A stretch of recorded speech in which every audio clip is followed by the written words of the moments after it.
Let's talk about immigration.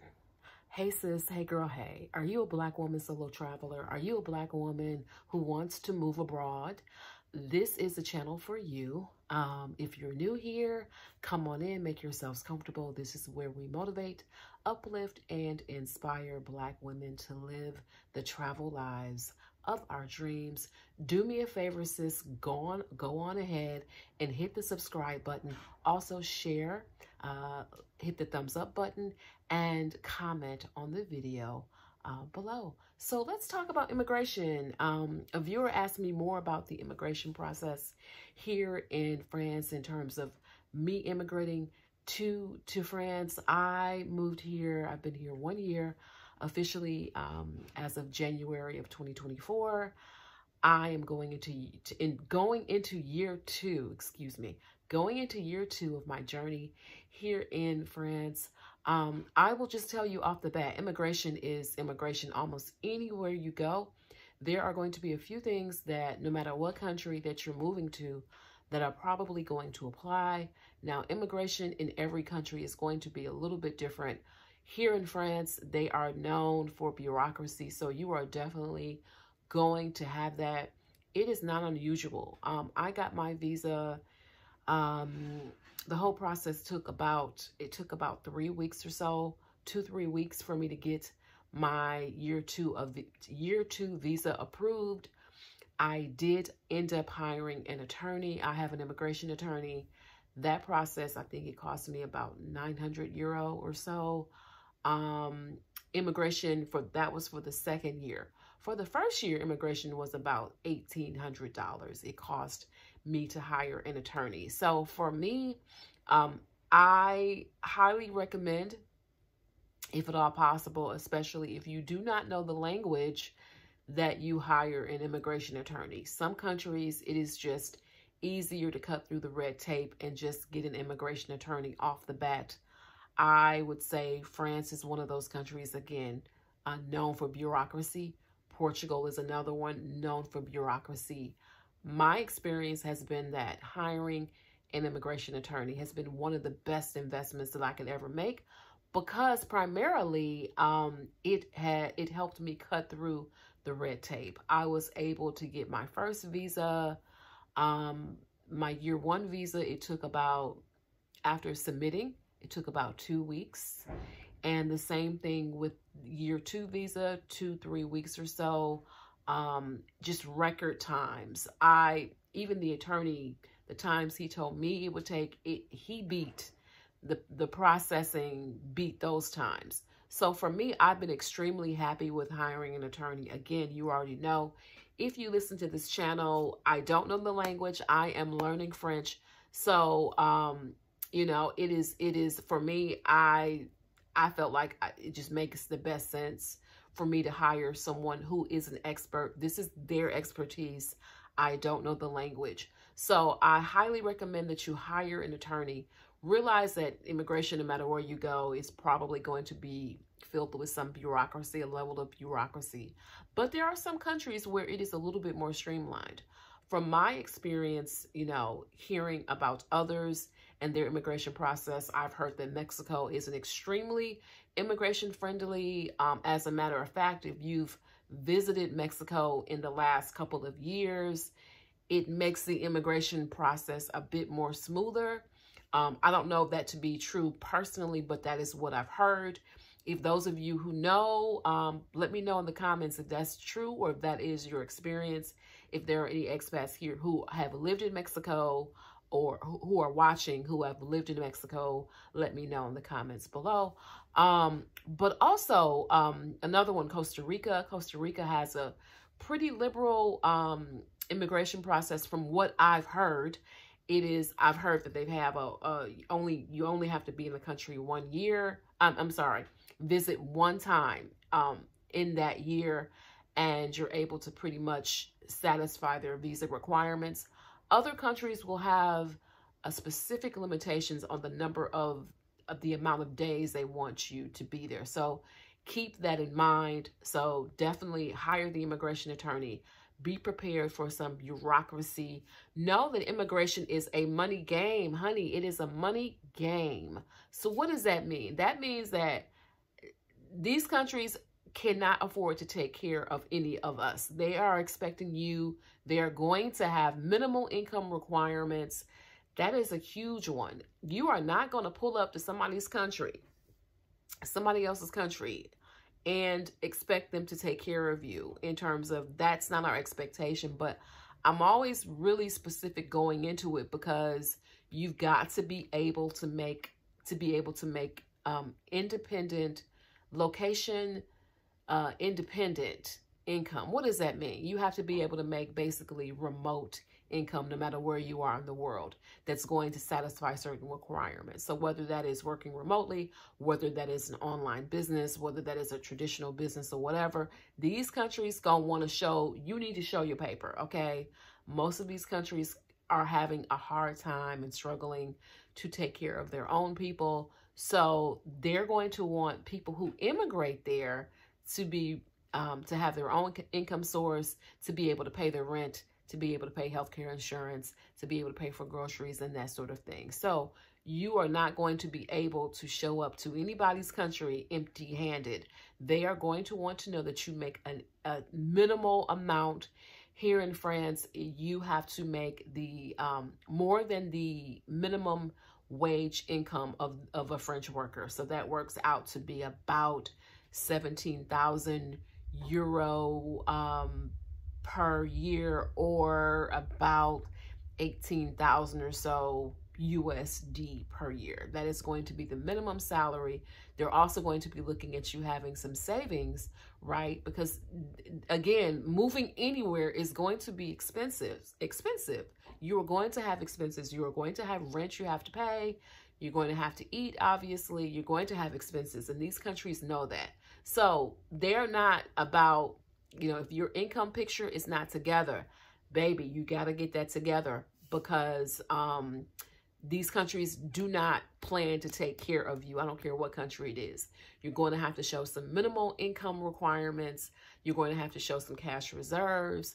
You're also probably going to have to get some type of healthcare insurance that will cover your healthcare costs wherever you are. So here in France, you've got to have like a minimal income, a minimal insurance policy. Mine costs about $700 for the year.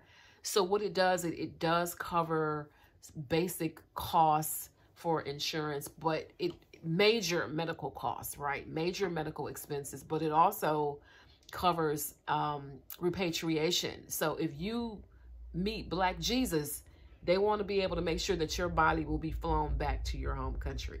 Okay, so you've got to have that as a condition of your visa. Many of these countries will require you to have some sort of health insurance before you arrive. Now, in my case, this is what I need to work on, and I'm so behind on this, but I need to work on getting my state-sponsored, my country-sponsored health insurance in terms of getting on the French healthcare system. That I was eligible for that within 90 days. I did not do that, so I need to make sure I get that done. That is on my list of things to do, my goals for this month, to begin that process, because that can take anywhere, I'm told, from 4 to 8 months. Thinking about hiring my attorney for it, but he charges like $800. And I talked to a Black American woman who did her process on her own, and she said it was relatively simple and easy. So I think I may cut a few corners and just go ahead and apply for that insurance process and the French Social Security card or whatever that I need for that insurance process. So going when you're immigrating, you are an immigrant to these countries. So you are going to have to figure out the healthcare requirements. You're going to have to bring all your pocketbooks, bring your wallets, pocketbooks, all of that stuff, because you're going to need it. You're often paying a fee once your visa is processed. Usually here in France, it may be a few $100s, depends on where you are. In France, it costs about $250 either $200 or $250 to process my visa. But, you know, there may be some medical exams required. Again, these countries do not want to take you if you are sick and infirm. It's unfortunate, but like for me, I had to take a medical exam. They did a chest x-ray. I had just a basic medical exam by a French doctor, and they asked what medication I was on. Again, they want to make sure that you are healthy, because a lot of these countries have healthcare that is usually, from a cost perspective, a lot of times it is way more superior than what we're getting in the US. And so they want to make sure that you are healthy. They don't want you to tax their healthcare system. Their healthcare is, I know I can only speak for France. France's healthcare system is about the same level as in terms of the quality of care. Now, it does depend on where you are.